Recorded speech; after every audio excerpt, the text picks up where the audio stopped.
कहते हैं कि एक चीनी बुढ़िया के घर में पानी के लिए 2 मटके थे, जिन्हें वो रोज़ाना एक लकड़ी पर बांधकर अपने कंधे पर रखती और नहर से पानी भरकर घर लाती। इन 2 मटकों में से एक तो ठीक था, मगर दूसरा कुछ टूटा हुआ।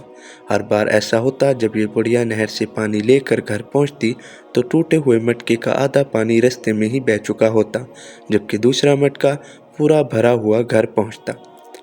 साबित मटका अपनी कारकर्दगी से बिल्कुल मुतमईन था, तो टूटा हुआ बिल्कुल ही मायूस, हत्ता कि वो अपनी ज़ात से भी नफरत करने लगा था।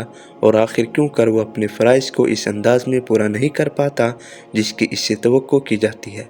और फिर मुसलसल 2 साल तक की नाकामी की तलखी और कड़वाहट लिए टूटे हुए कड़े ने एक दिन इस औरत से कहा, मैंने अपनी इस माजूरी की वजह से शर्मिंदा हूँ कि जो पानी तुम इतनी मुशक्क़त से भरकर इतनी दूर से लाती हो, इसमें से काफ़ी सारा पानी मेरे टूटे हुए होने की वजह से रास्ते में ही गिर जाता है। गधे की ये बात सुनकर बुढ़िया हंसती और कहा, क्या तुमने इन 2 सालों में ये नहीं देखा कि मैं जिस तरफ से तुमको उठा कर लाती हूँ, उधर तो फूलों के पौधे ही पौधे लगे हुए हैं, जबकि दूसरी तरफ कुछ भी नहीं उगा हुआ। मुझे इस पानी का पूरा पता है जो तुम्हारे टूटे हुए होने की वजह से गिरता है, और इसलिए मैंने नहर से लेकर अपने घर तक के रास्ते में फूलों के बीज बो दिए, ताकि मेरे घर आने तक वो रोज़ाना इस पानी से शराब होते रहें। इन 2 सालों में मैंने कई बार इन फूलों से खूबसूरत गुलदस्ते बनाकर घर में सजाए और महकाए। अगर तुम मेरे पास ना होते तो मैं इस बहार को देख ना पाती जो तुम्हारे दम से मुझे नज़र आ रही है।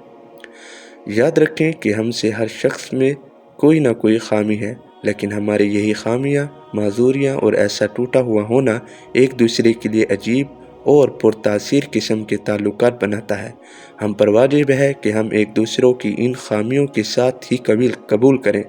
हमें एक दूसरों की उन खूबियों को उजागर करना है जो अपनी खामियों और माजूरियों की खजालत के बोझ में दब कर नहीं दिखा पाते।